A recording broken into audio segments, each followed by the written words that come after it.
Now the positive wires have been soldered on and heat shrink. The wires that are going to the drive speed controller should be tinned so that they don't start fraying, but don't put too much solder on them, otherwise they won't fit in the screw terminals.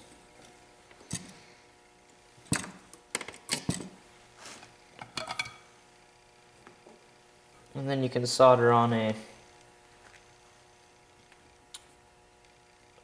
female connector to the two shorter wires for the weapon speed controller.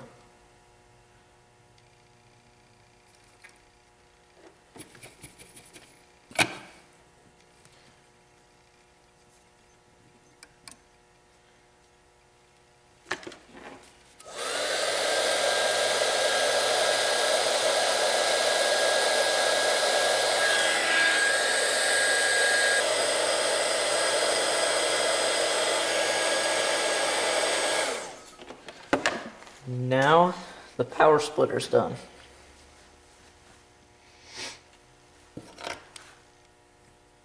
As you can see, plug into the output from the removable link right there.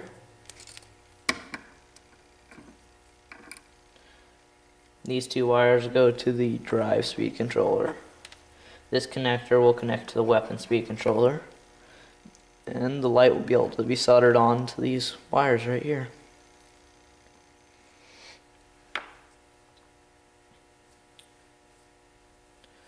First, I'm going to solder.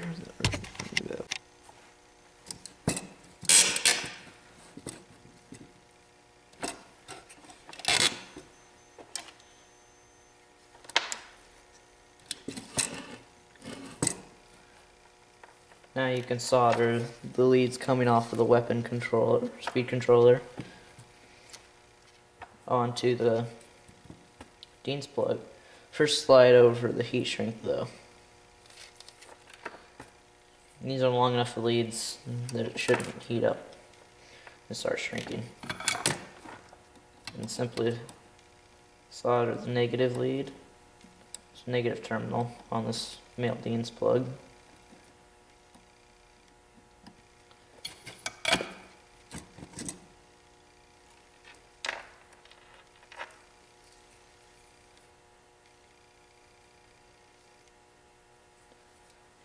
And put the heat shrink on.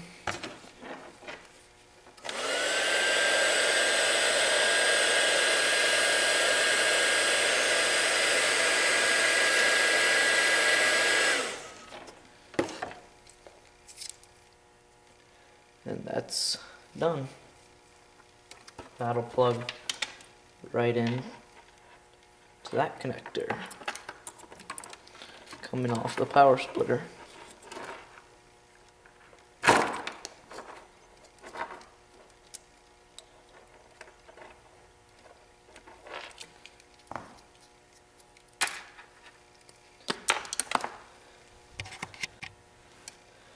I already soldered my resistors onto my LED, so it's ready to go.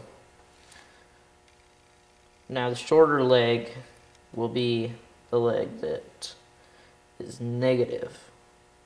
And also on some LEDs, you probably won't be able to see it in this picture, but if you feel the edge of your LED, you'll feel one side's flat, and that'll be the negative side, and then the other side's round.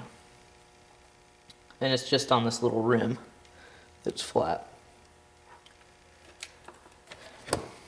You can strip these wires, and by the way, these are 22 gauge wires. They don't need to be very thick. And these aren't silicone wires, but it would be very handy if they were, because these don't flex very much. But these will work just fine. I used them on my Beetleweight Titan, this exact wire, and I didn't have any problems with the power light until it got hit by somebody's weapon.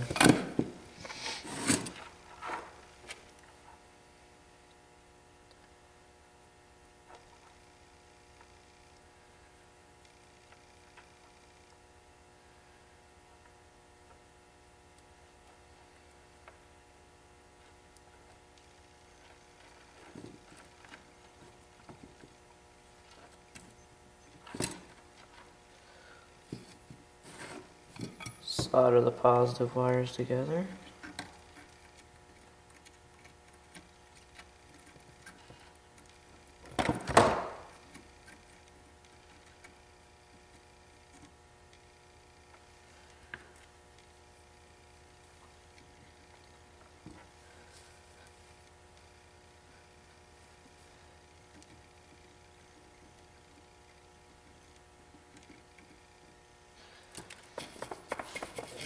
Some competitions are not very strict on power lights. Like when I went to Mecha Mayhem, a lot of people didn't even have power lights and they didn't mind, so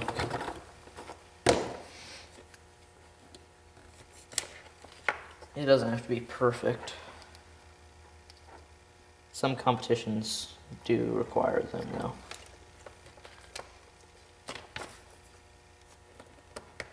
Just make sure you have one.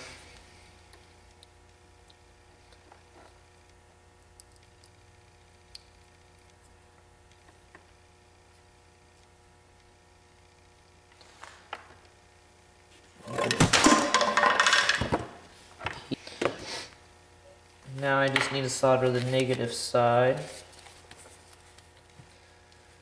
So a piece of heat shrink needs to be put on first. And make sure to cover the whole leg, so you'll want a pretty long piece of heat shrink. Slide it over the wire.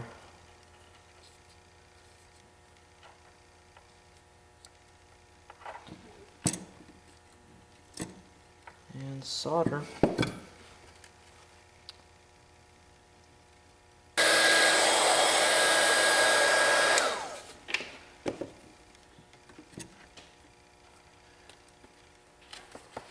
And it's a good idea to put one big piece of heat shrink over all the wires coming off this LED, because they're pretty flimsy, the ones that come straight from the LED.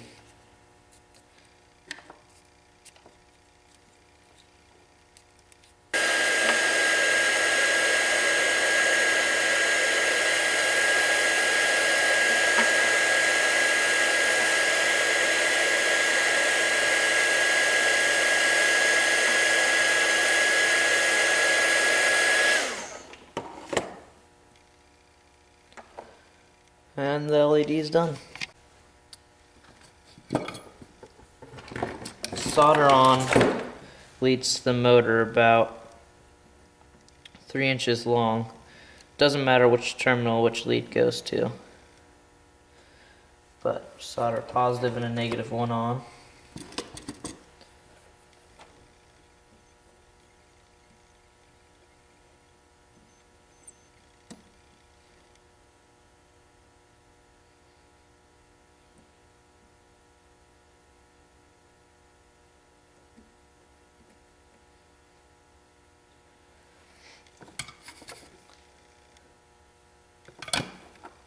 And then you're ready to connect it to the speed controller.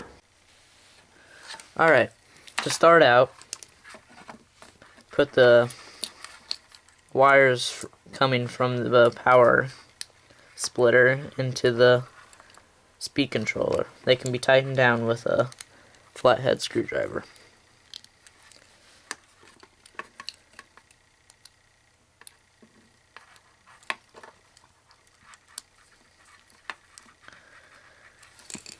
After that's done, the weapon speed controller can be plugged right into the plug meant for it.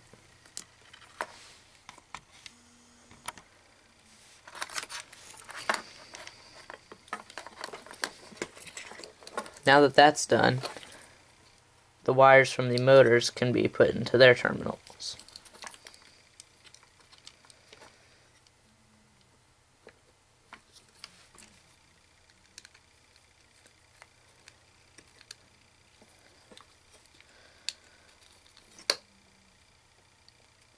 Right now, it doesn't really matter which one they go into because it just reverses the motor, and it's easier just to figure out if it's going backwards or forwards after you're done.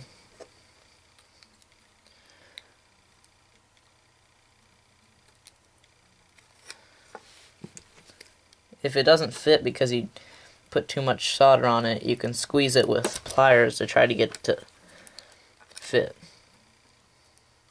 If that doesn't work, you'll have to go back and take some of the solder off.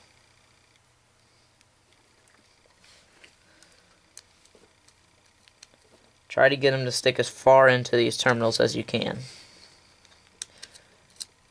because otherwise they'll slide out and they could short out.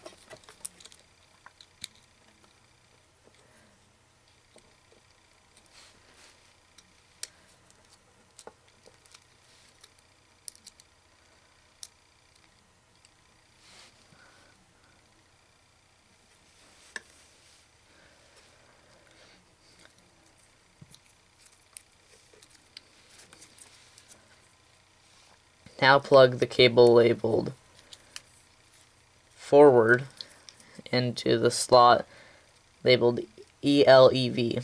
That stands for elevation, because these are most commonly used for airplanes and helicopters.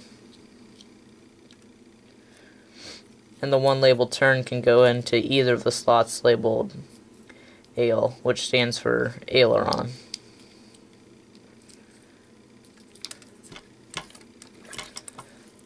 Now, for the weapon speed controller, since both have a battery eliminating circuit, you'll have to pull out the middle wire, which is the red wire.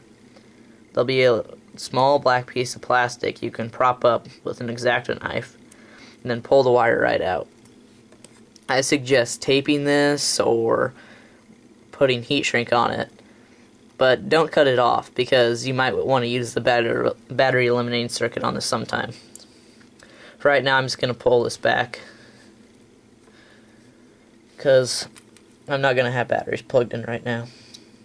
And this can be plugged into the throttle, the one labeled TRHO.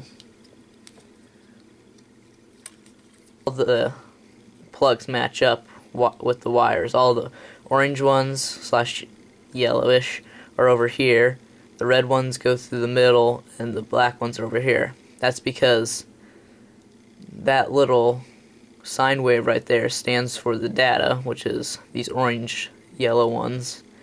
And there's a plus right there, which is hard to see, and that's the positive. And then there's a negative right there that stands for these negative wires. And then the other channels, nothing needs to be plugged into, and it should work just fine.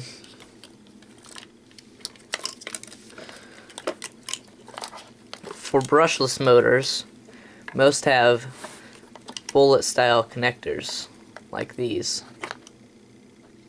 Now the colors of the wires might not match up, but most of the time the powers will be black and red, so you can just plug red into red, black into black,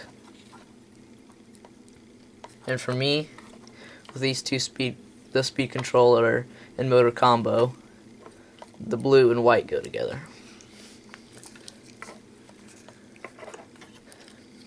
Now everything's connected, and all needs to be added is batteries.